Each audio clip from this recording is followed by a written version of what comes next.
And thank you for joining us for CBN NewsWatch. I'm Ephraim Graham. Lawmakers are looking to find ways to prevent more deadly mass shootings in the wake of last week's deadly high school attack. That could mean new gun laws. President Trump has weighed in on background checks, and there's a proposed bill to penalize federal agencies that fail to provide necessary records. Here's Charlene Aaron.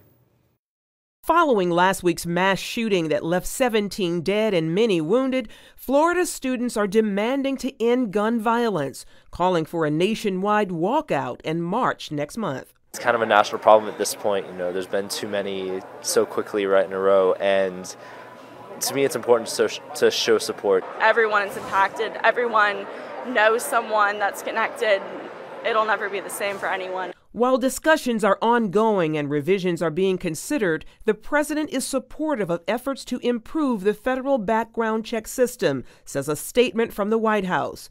White House Press Secretary Sarah Huckabee Sanders said the president spoke with Republican Senator John Cornyn of Texas Friday about a bipartisan bill that would improve federal compliance with criminal background check legislation. More political and legislative solutions will be tried, but many laws and procedures are already on the books, but simply aren't followed, as in the case of the Texas church shooting late last year that left 25 people dead.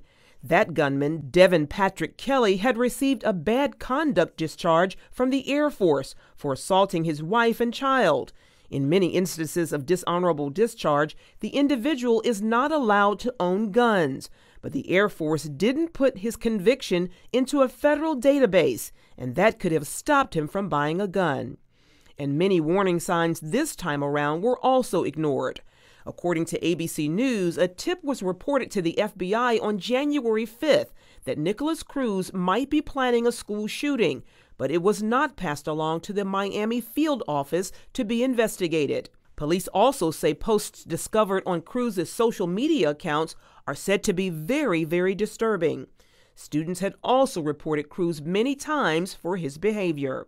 Meanwhile, President Trump is scheduled to meet with high school students Wednesday for a listening session, followed by talks with state and local officials on school safety. Charlene Aaron, CBN News. And here are some of the other big headlines we're following for you right now in the CBN newsroom. Russian internet workers say they believe the country meddled in the 2016 presidential election. A federal indictment issued Friday named a businessman linked to President Vladimir Putin and a dozen other Russians. Russian officials have denied involvement in the election, but the workers say the criminal charges are well-founded. An American pastor has been locked up in a Turkish prison for 500 days. Andrew Brunson says he is losing hope and, quote, can't handle the thought of growing old in that prison. Brunson is being accused of espionage and overthrowing the government, but he's yet to be formally charged. The American Center for Law and Justice is fighting aggressively to bring him home. 24 states across the U.S. are bracing for severe weather. A series of storms are lining up from the southwest to the Midwest. They're expected to bring strong winds, heavy snow, ice, and flooding rain. You can, of course, learn more about these stories throughout the day at cbnnews.com. A new study claims there could be a new way to catch autism early. British and Italian scientists are working to develop blood and urine tests that could lead to earlier diagnosis of the condition. They tested a group of children between the ages of 5 and 12, looking for differences in samples of blood and urine. The test showed autistic children had greater protein damage in their blood and urine. Scientists say these tests could possibly provide a faster and more definitive diagnosis of the condition compared to the behavioral tests that are currently done. Israeli Prime Minister Benjamin Netanyahu is making it clear Israel will take direct action against Iran if necessary. That warning came as Netanyahu and Iran's foreign minister faced off at a global security summit in Munich, Germany. Chris Mitchell is on the story. At the conference, Israeli Prime Minister Benjamin Netanyahu held up a piece of an Iranian drone shot down over Israel just last week. Iran also denies that it committed an act of aggression against Israel last week, that it sent a drone into our airspace to threaten our people. Well, here's a piece of that Iranian drone, or what's left of it after we shot it down. I brought it here so you can see it for yourself. Mr. Zarif, do you recognize this? You should. It's yours. You can take back with you a message to the tyrants of Tehran. Do not test Israel's resolve. Zarif dismissed Netanyahu's claim. You were the audience for a cartoonish circus, which does not even deserve a dignity of a response. Zarif denied Iran wants to dominate the Middle East. We believe in and have proposed creating what we call a strong region, rather than a strong man in the region. We do not want to be the hegemon in the region, as we believe the era of hegemony is long past. But Netanyahu reiterated Iran's goal to dominate the region. And nowhere are Iran's belligerent ambitions clearer than in Syria. There, Iran hopes to complete a contiguous empire, linking Tehran to Tartus, the Caspian to the Mediterranean. For some time, I've been warning about this development. I've made clear in word and deed that Israel has red lines it will enforce. Israel will continue to prevent Iran from establishing a permanent military presence in Syria. Israel will continue to act to prevent Iran from establishing another terror base from which to threaten Israel. Netanyahu reminded the leaders from around the world the lesson of history when Britain's Neville Chamberlain signed the Munich Agreement, appeasing Adolf Hitler that led to World War II. And 80 years ago, another event took place here with far-ranging consequences. A disastrous agreement was signed here that set the world on a course towards history's most horrific war. 2 decades after a war that claimed 16 million lives, the leaders who met in Munich chose to appease Hitler's regime rather than confront it.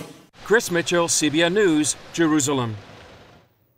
Christians in South Sudan say they could only watch as government bulldozers and trucks tore down their church Sunday.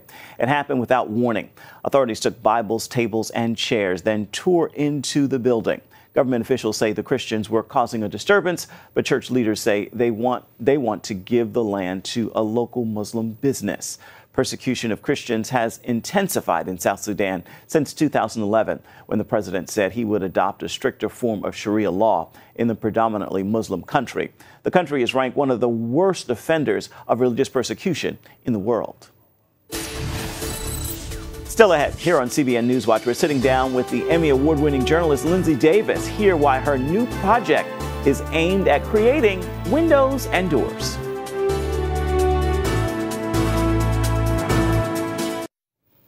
There is so much bad news in the world, parents often find themselves trying to shield their children from the worst of it. Journalist Lindsay Davis is one of those parents, and she's doing that with a new book. She's an Emmy Award-winning correspondent for ABC World News, Good Morning America, and Nightline.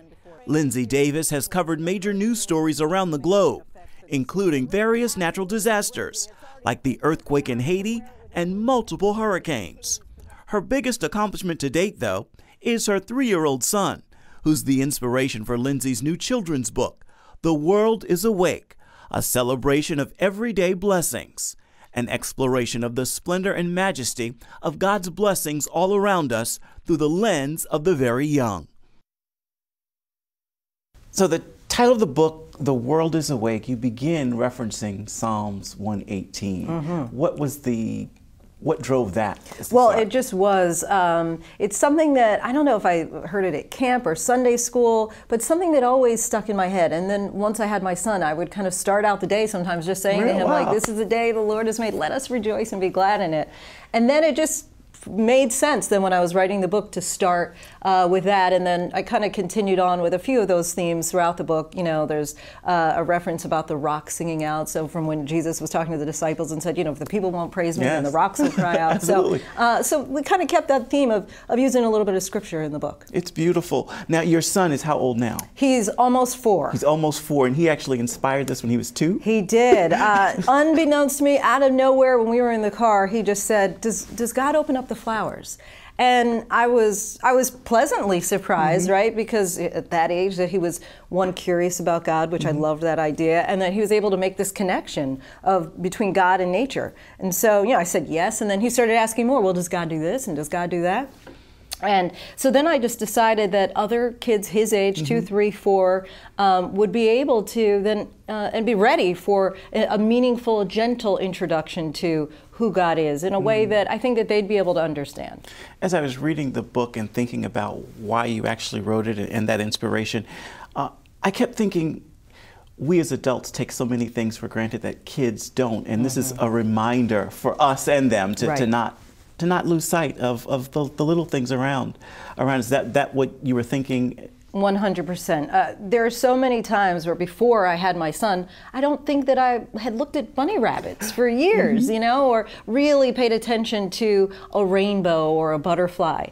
And when you have a child in your life, they really are anxious about it. They're pointing your attention to these things. And that excitement, that wide-eyed enthusiasm is infectious. And so, you know, for me now, I sometimes say to him, like, oh, look at that rabbit, you know, and he's telling me, oh, look at that butterfly, and whatever the case may be. But these little things that still just excite and dazzle a child, I have found that now they recreate that same excitement for me. You know, I think that there are things that as adults we stop doing, you know, maybe skipping. There's some point in our lives that we stop skipping. And yet my son will be skipping. He'll say, Mommy, come on and skip with me. And then I skip and I remember I feel so joyful. And it's those little things that, you know, we get so distracted and bogged down in the heaviness of the world. And it's just those little things that can brighten us back up. It is beautiful.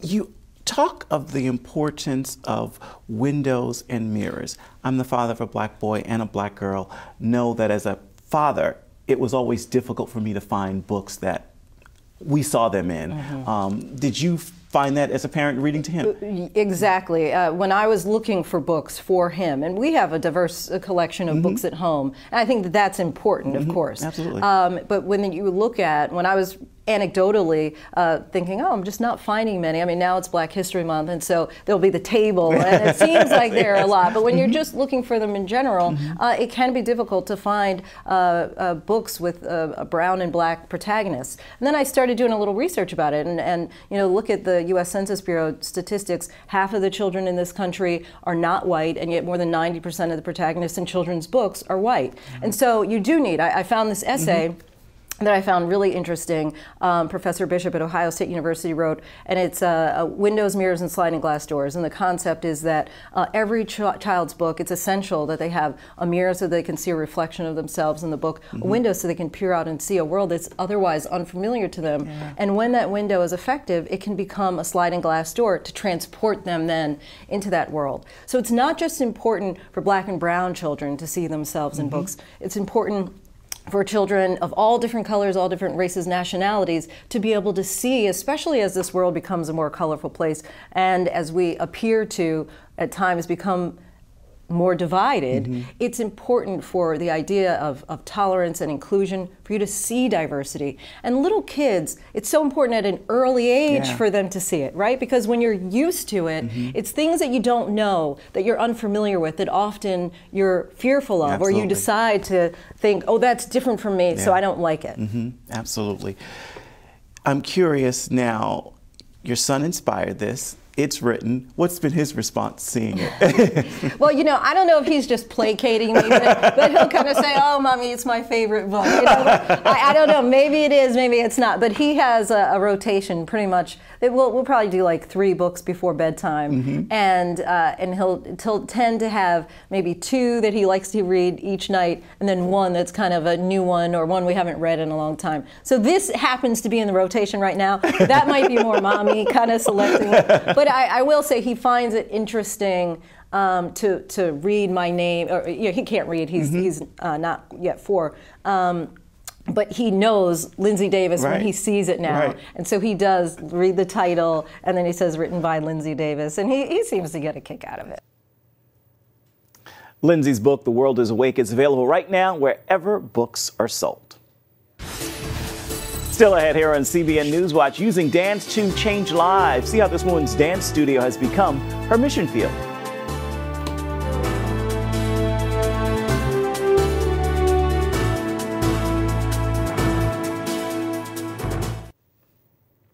Welcome back to CBN NewsWatch. In many communities, children often become overwhelmed by the influences of sex, drugs, and violence. Gayle Hart saw that happening in her hometown and wanted to change things. So at 70, she's doing just that through dance. At 70 years young, Gayle Hart spends 12 hours a day teaching 200 children to do what she loves, dance. But her studio isn't just a place to practice. It's a refuge for girls and boys looking for safety from sexual abuse, family violence, and homelessness. This is Craddock area, and it is one of the most needed areas in the Portsmouth area. And the kids are on the streets. There's so much going on in the community that is not good. This area of Portsmouth, Virginia looks like a number of older American cities, a once thriving community that hit tough times, lost its luster, and saw poverty and crime take over. Those painful realities are what moved Gayle to open her studio in 1979. And for 25 years, it was smooth sailing, with children turning to her for love and security. Then, in 2005, that all quickly disappeared. Gayle fell down a flight of steps and severed her Achilles. And this was when I decided that maybe God is trying to tell me something, or I'm tired and I'm getting older, and maybe it's time for me to close and give it up. And I decided to do that in 2005. And I stopped teaching. The pain forced Gayle to stop dancing. She closed her Portsmouth studio, moved, and became a substitute teacher. That left potentially hundreds of children without a place to dream and families without a safe place to turn. Gayle was heartbroken. For 4 years, she longed to reopen her studio, but she could barely walk, let alone dance. She needed a miracle. So I'm like asking myself, how are you going to do this? And I said, okay, Lord, you brought me here. You got to fix this foot for me to do what I need to do. And at one point, one day, I realized there was no more pain in the foot. Gayle says God did what doctors could not. He healed her and called her back to Portsmouth to serve, to love, and to be his hands and feet. And I've learned so much about Christ and how he can lead you to do the things that he expects you to do. 8 years after reopening her studio, Gayle still sees lives change through dance almost daily, including these girls. Their mother, Devonna Doucette, needed courage to leave her abusive husband and to protect them. One incident, the police were called out. I suffered from a black eye, bites in my back, just other, physicalities that I suffered. And at that point, everything just with my mom's death just came to the forefront. Her mother's death came at the hands of Devonna's stepfather, a cycle of abuse that would follow her for years until she finally broke free. And I just can't imagine, just having my children here without their mom. That's something that I experienced, and the feeling is not a good feeling. I still need her to this day. It's very, very hard. Devonna left her husband. She and her daughter spent many nights in a shelter with only songs of faith to keep their hopes alive. Sitting on the edge of something new, I'm waiting for you to move. Today, they also have dance and a true friend in their teacher, Gayle Hart. It has been awesome. Every day they come home and they go in the living room and they teach me a new step and different, from the different genres of music that they're learning, and the choreographers. And you would think my girls are in Disney World every day coming here. And there are still hundreds of other girls and boys whose stories of hopelessness have been rewritten here inside the Gayle Hart's Performing Arts Studio. I see his hand in all that I'm doing right now. And I believe that your words can be a change or a turnaround for someone else's life. I believe that God has his hand on me to do these things. I really seriously believe that. And Gayle wants to expand with the community center. To learn more about her mission and how you can help, visit us at cbnnews.com. Stay with us. We're coming right back.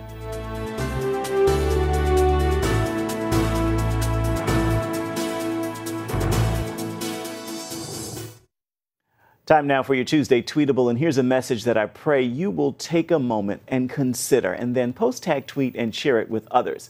Listen to this. The only one who knows you completely is the one who loves you unconditionally. Really think on that. Truly think about it. And with that word, make this a terrific Tuesday. That is a wrap for this edition of CBN NewsWatch. Remember, you can always find more of our exclusive coverage of the issues you care most about at cbnnews.com.